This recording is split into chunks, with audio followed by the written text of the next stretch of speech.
We are a nation of immigrants. We are a country with roots from everywhere.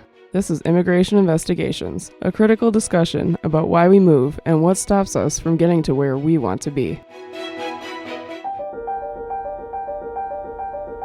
Hello, and welcome to the second episode of Immigration Investigations, a bi-weekly informative podcast focusing on immigration policy and how it affects the people of the world.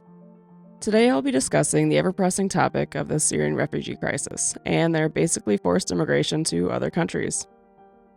This is certainly not the first time such a phenomenon such as this has occurred in our history books, and I think that it has definitely reviewed the humanitarian side of people as well as the selfish. And so I'll be discussing why this is happening, why it matters, and how this impacts us as a nation. So as I began my research for this episode, I discovered that there is quite a difference between immigration and being a refugee. The simpleton in me thought that since these people are moving to a new place, that they are in a sense immigrants. But this is actually untrue, and since I still believe this is an important topic in world news, I will divulge. As I discussed last episode, an immigrant is a person who comes to live permanently in a foreign country.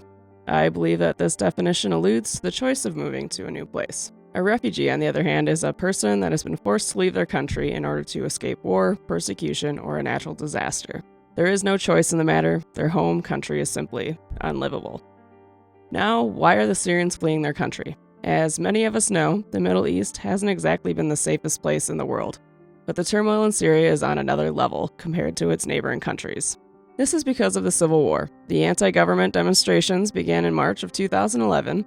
These protests were at first peaceful, but quickly escalated as the government tried to suppress this movement with violence, which of course was further met with more violence as the rebels fought back against this regimen. According to MercyCorps.org, by July of that same year, army defectors had loosely organized the Free Syrian Army, and many civilian Syrians took up arms to join the opposition. The division between ethnic groups, secular and Islamist fighters, further complicated the politics of this conflict. And since this crisis isn't happening on American soil, then why does it even matter if it doesn't affect us personally?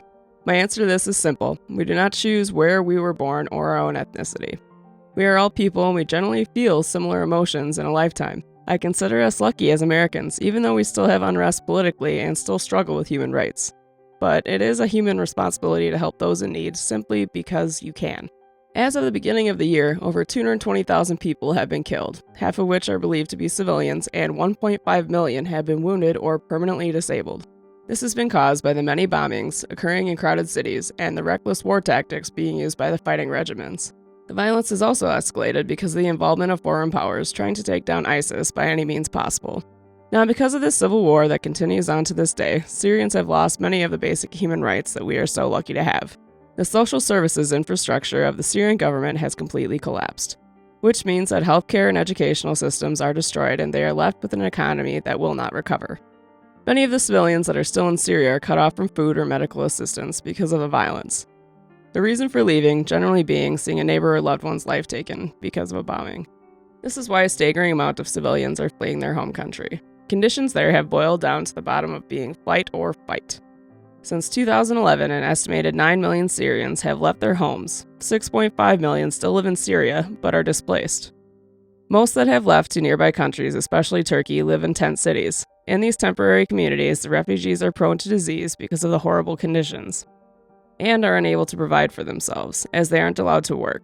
Many take to finding odd jobs working illegally, and children and girls are being sold into marriage as slaves to morally compromised citizens. But generally, once they have made it that far, they are able to apply for permanent resettlement with the United Nations.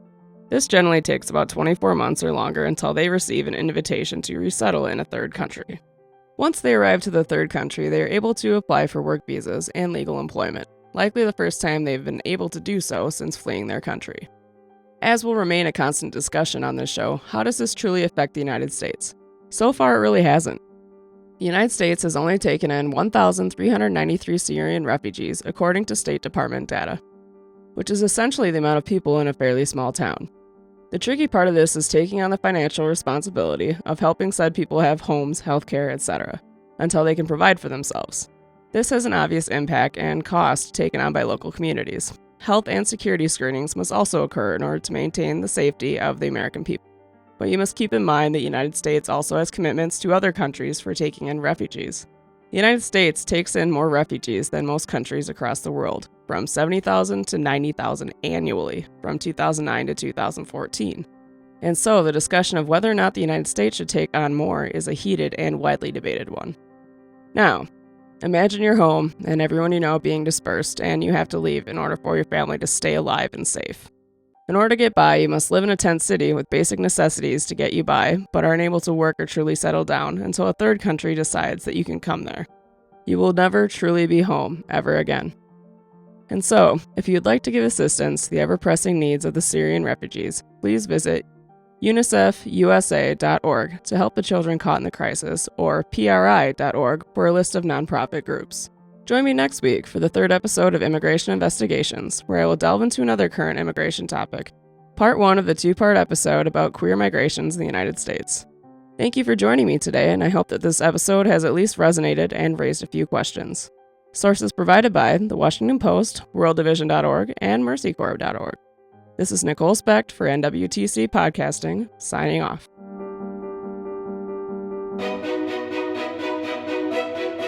We are a nation of immigrants. We are a country with roots from everywhere. This is Immigration Investigations, a critical discussion about why we move and what stops us from getting to where we want to be.